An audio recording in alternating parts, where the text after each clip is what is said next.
مختلف قسم کی کالونیاں بناتے ہیں، کسی کا ٹیلی ویژن چینل ہوتا ہے. میں بے شمار ایسے لوگوں کو جانتا ہوں جن کو کان سے پکڑ کر کہا گیا کہ اتنے تم نے یہ بنانے ہیں، وہ جو ہیں اپنا میڈیا سینٹر، اور اتنے میڈیا سینٹرز کی بنیاد کے اوپر تم نے اتنا ان کو فنڈ دینا ہے. میں بے شمار ایسے لوگوں کو جانتا ہوں جو کہ پراپرٹی کے اس بزنس کے اندر ہیں، اور چونکہ میرا تعلق اس ریونیو ڈپارٹمنٹ کے اندر رہا ہے، اور میں تقریباً کچھ 6 سال ڈپٹی کمشنر اور 3 سال اسسٹنٹ کمشنر رہا ہوں، میں جانتا ہوں کہ ان لوگوں کی کمزوریاں کہاں کہاں ہوتی ہیں. ایسا شخص کسی ایک جگہ کھڑا ہو جائے اور وہ بھی اس بات پہ کھڑا ہو جائے کہ وہ وعدہ معاف گواہ نہ بنے، یہ یقیناً اس شخص کی فتح ہے جس کا نام عمران خان ہے. اور نہ صرف عمران خان کی فتح ہے بلکہ اس پروجیکٹ کے نام کی فتح ہے.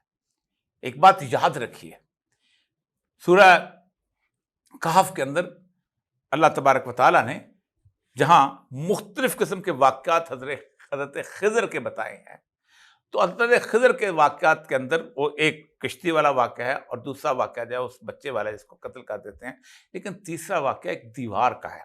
اور وہ دیوار جو تھی وہ اس کے نیچے خزانہ تھا اور 2 بچوں کا تھا، جس کے اوپر حضرت خضر نے حضرت موسیٰ سے کہا کہ اس کو دیوار بنا دیں. انہوں نے بنا دی تھی، لیکن اس کی ریزن پتا تھا کیا تھی؟ ابوہما صالحا، یعنی اللہ اپنے بندوں کی نام کی غیرت اس حد تک رکھتا ہے کہ وہ ایک طرف وہ ہے دیوار پر حضرت موسیٰ پیغمبر اور حضرت خضر کو وہاں مٹی کرنے اور دیوار بنانے میں لگا دیتا ہے. خاص طور پہ سید شیخ عبد القادر جیلانی بہت بڑا نام تھا، اور بے غرضی کے ساتھ اگر کوئی پروجیکٹ بنایا، ایک تو یہ ہوتا نا کہ ہم نے شیخ عبد القادر جیلانی سے یہ لینا ہے، فلاں لینا ہے، فلاں سفارش کرنی ہے، اور فلاں جو بھی ہے، وہ اگر بے غرضی سے پروجیکٹ بنایا تو پھر ملک ریاض کی صورتحال یہ بنتی. یہ اس لیے برسبیل تذکرہ کر دیا کہ ایک بات یاد رکھیں، سچویشن اس وقت اس طرح کی ہے. پہلے دن بھی کہا تھا، عمران خان سے انٹرویو کرتے ہوئے بھی کہا تھا کہ اللہ تبارک و تعالیٰ کا ایک دعویٰ ہے کہ انسانوں کے دل میری ہاتھ کی 2 انگلیوں میں ہوتے ہیں، میں جس طرح چاہوں پھیر دیتا ہوں. اور حالت یہ ہے کہ اس وقت کی صورتحال یہ ہے کہ 8 فروری کے بعد اگر کسی کو اندازہ نہیں ہے کہ دل کس طرف پھیرے گئے ہیں، تو پھر اس سے زیادہ بیوقوف کوئی شخص نہیں ہو سکتا، اور وہ اس اللہ کے دعوے کا انکار کر رہا ہے. ایک بہت بڑے اینکر پرسن ہیں، انہوں نے کل ایک دعویٰ کیا ہے کہ اسٹیبلشمنٹ کے بہت سارے لوگ جو ہیں وہ کہتے ہیں کہ ہمیں عوام کی پاپولیرٹی سے کوئی غرض نہیں، ہم تو ملک کی بات کرتے ہیں، ہم تو ملک کو دیکھنا ہے. کیا ملک 25 کروڑ عوام سے مختلف ہے؟ یہی سوچ تھی، یہی وجہ ہے کہ آج عمران خان کے اس معاملے کے اندر، اس ٹویٹ کے بعد، حمود الرحمان کمیشن رپورٹ کو پڑھو، آج بچہ ٹویٹ کر رہی ہے. حمود الرحمان کمیشن رپورٹ میں کل دیکھنے گیا تھا، وہ اس کی ٹرانسلیشن ہو کے 5000 روپے کی کتاب جو ہے وہ لوگ خرید کے لے کے جا رہے ہیں. کبھی سوچا ہے کہ عوام کیا ہوتے ہیں؟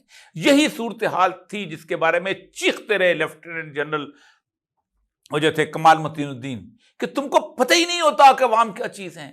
یہی چیز تھی کہ جس کے بارے میں ٹکا خان نے کہا تھا وہاں جا کے کہ ہمیں صرف زمین چاہیے، ہمیں لوگ نہیں چاہیے.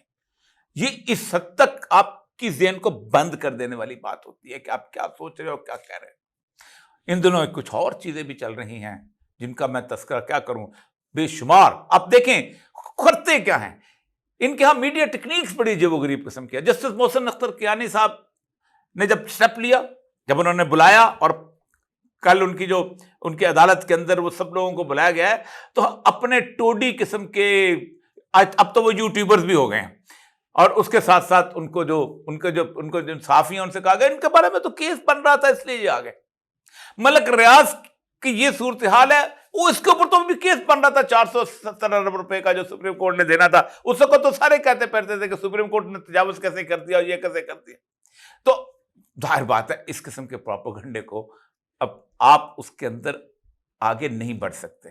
میں بار بار اس رپورٹ کا ذکر کروں گا جو نیو اٹلانٹس جو ہے اس نے تھنک ٹینک نے کی ہے کہ پاکستان کے عوام نے جو 8 فروری کا الیکشن ہے اس کے اندر ایک کام کیا ہے، 4 کام تو انہوں نے بتایا، بار بار ڈسکس کیا. آخری یہ ہے کہ وہ اس لیول کے اوپر کریٹو تھے کہ انوویشن ختم ہو گئی. ان کے مخالفین جو تھے ان کا توڑ نہیں کر سکے. آپ توڑ نہیں کر سکتے ہو. اس لیے کہ آپ تو ایک پراپرٹی ڈیلر کو کہتے ہو یار ایک سینٹر وہ بنا دو، اس کے اندر 15 ملازم رکھتے ہو، پھر دوسری جگہ 8 ملازم رکھتے ہو، کسی اور کو کہتے ہو تم بنا دو، وہ فنڈ کرتا ہے۔ ان فنڈنگ سے بنائے گئے لوگ اور اس پیسوں کی بنیاد کے اوپر جو اس طرح سے آتا ہے لوگ جو ہیں، کیا ان کے ساتھ آپ ان کا مقابلہ کرو گے کہ جو بیچارہ کہیں بھی بیٹھا ہو رات کو 1 بجے بھی اس کو خبر ملتی ہے وہ اس کی فوراً ایک دم اس کے اوپر آ جاتا ہے۔ معاملہ یہ ہے کہ اس سارے سینیریو کے اندر ایک دو اور چیزیں اڑائی جا رہی ہیں، اور وہ ہے کہ پاکستان کے اندر ہو سکتا ہے ایمرجنسی لگا دی جائے۔ یہ غلطی مشرف نے کی تھی، اور میں نے مشرف کی ایمرجنسی کے وقت 3 کالم لکھے تھے کہ آپ ایمرجنسی نہ لگائیں۔ اس کی 2-3 وجوہات ہیں۔ ایک تو بنیادی وجہ یہ ہے کہ آپ اگر ایمرجنسی لگائیں گے تو پاکستان کی ساری عدالتیں جو ہیں، پاکستان کا پورا جوڈیشل نظام آپ کے سامنے مخالف ہو چکا ہے، اور پاکستان کے وکلاء سے لے کے جیسے افتخار چودھری سے سب آپ کے مخالف ہو چکے ہیں۔ آپ لگائیں گے تو آپ کے مخالف ایک تحریک سی بلٹ اپ ہو جائے گی۔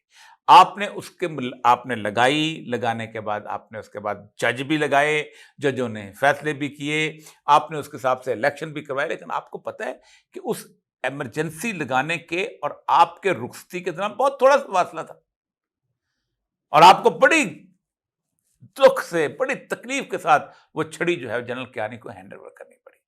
آپ کو اندازہ نہیں ہے کہ پبلک پریشر جو ہوتا ہے، پبلک کی نبض جو ہوتی ہے، وہ انسٹیٹیوشنز کو بھی پتا ہوتی ہے کہ نبض کہاں ہے، اور انسٹیٹیوشن جو ہے وہ پھر آگے چیزیں نہیں بڑھنے دیتے، چیزیں وہ ایک اپنا ان کا ایک میکنزم ہوتا ہے بیہیو کرنے کا، اور وہ عدلیہ کا انسٹیٹیوشن نے بیہیو کیا۔ عدلیہ کو اندازہ ہو گیا، بحیثیت انسٹیٹیوشن کھڑی ہوئی ہے عدلیہ جو ہے۔ اب آتے ہیں کہ اس سارے سینیریو کے اندر کہا جا رہا ہے کہ اب جو ہے ایمرجنسی اس وقت لگائی جاتی ہے کہ جب پاکستان کے عوام جو ہیں کسی حکمران سے ناراض ہوں۔ مارشل لا بھی اس وقت لگایا جاتا ہے۔ ایوب خان نے جب مارشل لا لگایا تھا تو پاکستان کے عوام جو تھے وہ سمجھتے تھے کہ یہ سیاستدان جو ہیں ہر 6 مہینے کے بعد بدل جاتے ہیں۔ نہرو نے کہا تھا کہ میں اتنی شیروانیاں نہیں بدلتا جتنی پاکستان میں وزیر اعظم بدل جاتے ہیں۔ تو ایوب خان نے جب مارشل لا لگایا تو لوگوں نے ویلکم کیا۔ اس کی وجہ یہ ہے کہ جوتیوں میں دال بہت بٹ رہی تھی سیاستدانوں کی آپس کے اندر، اگرچہ وہ بہت اچھے لوگ تھے لیکن عوام کا لیول آف اویئرنس بہت اچھا تھا۔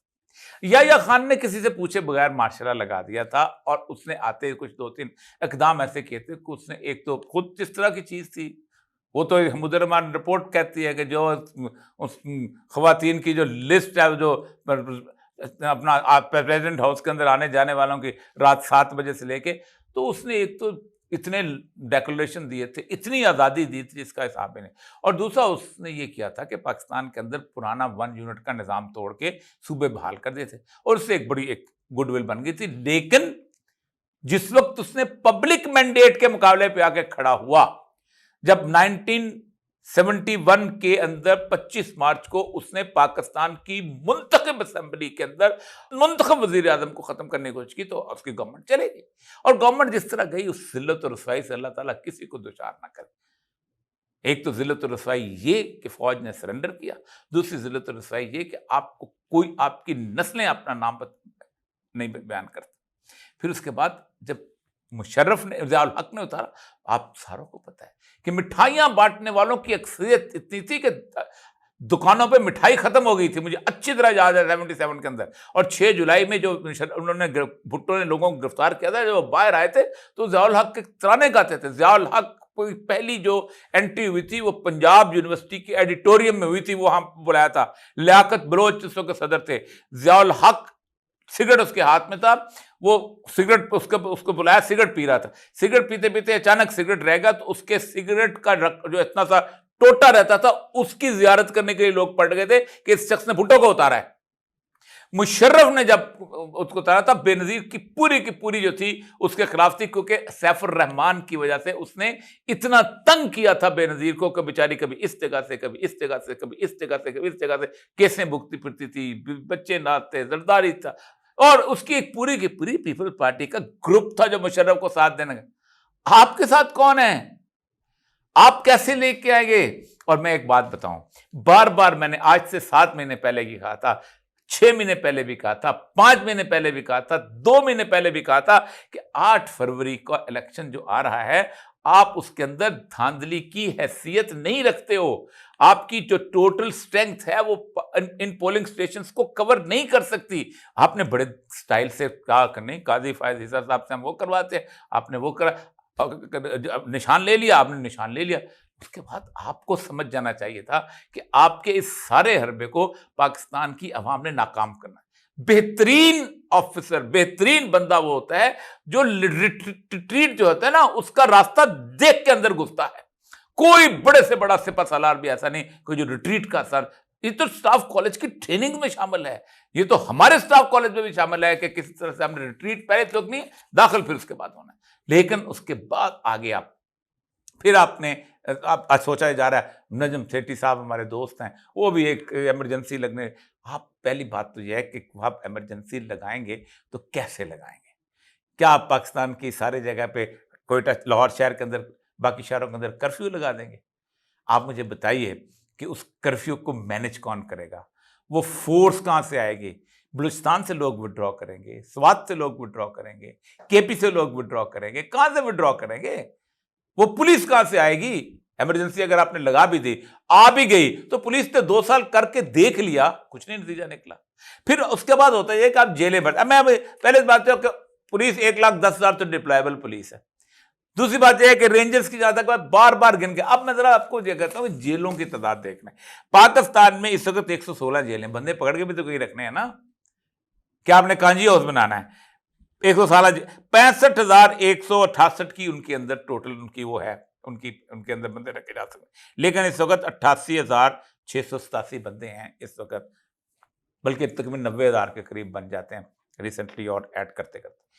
اور آپ اس دیکھیں پنجاب کے اندر ہیں 52,576, سندھ کے اندر ہیں کوئی 19,600, وہ 14,300 اس میں, اور بلوچستان میں 2,526. یہ آپ نے رکھ لی. اب مجھے بتائیے کہ بندے پکڑ گیا تو چھوڑ, پھر عدالتیں چھوڑتی جائیں گی, کریں گے کیا؟ تو یہ جو ڈرانے ہیں آپ نے, جو پالتو لوگ رکھے ہوئے نا, کوئی کالم نگار, کوئی دوسرا, کوئی تیسرا, کوئی فنڈ, ایک وہ جو کیسے کہتے ہیں پراپرٹی ڈیلر کے اس کے اندر کام کرنے والے, ٹی وی چینل کے اندر کام بہت بڑا پراپرٹی ڈیلر ہے, بہت بڑا, کمال کی بات ہے, اور زبردست قسم کا وزیر اعلیٰ بننے کا خواہش مند بھی تھا. اس کے اندر اس نے جو اپنے ملازم رکھے ہیں, اور باقی جو یوٹیوبرز کے ساتھ, یہ نہیں ہونے والا, ناممکنات میں سے. اگلا ہفتہ بہت اہم ہے اور پاکستان کی تاریخ کا یہ بہت امپورٹنٹ ترین ہفتہ ہے. عدت کیس اگر ختم نہ ہوا تو سچی بات یہ ہے کہ یہ پاکستان کے لیے انتہائی ذلت و رسوائی کا باعث ہوگا بحیثیت مسلمان کے. مسلمانوں کی 1400 سال کی تاریخ میں اتنی گندگی کسی نے نہیں کھیلی, کسی دنیا کے اندر کسی نے اس طرح عورت کو لا کے کٹہرے میں نہیں کھڑا کیا اور اس کی ذاتی زندگی کو نہیں اچھالا. رسول اکرم صلی اللہ علیہ وسلم کی ایک حدیث سناتا جاؤں. آپ نے فرمایا, جب کوئی شخص کسی کا مذاق اڑ رہا ہو اور وہ اس کی مدد کو نہیں آئے, تو اللہ تعالیٰ اس کو ایسی جگہ ذلیل و رسوا کرے گا جب اس کا مذاق اڑ رہا ہوگا اور وہ ادھر ادھر دیکھ رہا ہوگا, میری کو مدد کو نہیں آیا. آج آپ نے اس پردہ دار خاتون کا مذاق اڑا لیا, لیکن رسول اللہ کا ایک وعدہ ہے اور اللہ کے قصیدے قدسی ہے کہ وہ تمہارا ایسی جگہ پہ مذاق اڑائے گا کہ جہاں تم سوچو گے یار میری کوئی مدد کرے, مدد کرنے کو کوئی نہیں آئے گا. دوسرا کیس جو کہ اس کا ہے اپنا سیفر کیس, اڑ چکا ہوا ہے. اب تو حالت یہ ہے کہ سیفر کیس کے اندر کوئی گنجائش ہی باقی نہیں رہ گئے, ڈھونڈ ڈانڈ کے سوچ رہے ہیں کہ واپس بھیج دیا جائے. تیسرا کیس جو ہے یہ 190 والا, اس 90 ملین میں بھی ملک ریاض نے فائنل جو ہے اسے کہتے ہیں نا آپ نے بلو, اس سے بڑا بلو اور کیا ہو سکتا ہے کہ ایک شخص جو ہے اتنا بڑا سٹیٹمنٹ آپ کے سامنے دیتا ہے, آپ کی پوری عمارت کو گرا کے رکھ دی. اس کے علاوہ کل جسٹس محسن سکھیانی صاحب کے ہاں بہت بڑا کیس ہے, اور وہ ہے لاپتہ افراد کے اس وقت سمبل احمد فرحات کا. اس کے اندر پہلی دفعہ پاکستان میں سویلین اتھارٹی کے علاوہ وہ لوگ بھی پیش ہونے جا رہے ہیں.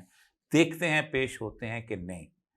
غالب کے شعر پہ ختم کرتے ہیں کہ تھی خبر گرم کہ غالب کے اڑیں گے پر سے. اگلا مصرع میں نہیں پڑھتا ہوں, ہو سکتا ہے کل تماشا ہو ہی جائے۔ وآخر دعوانا الحمدللہ رب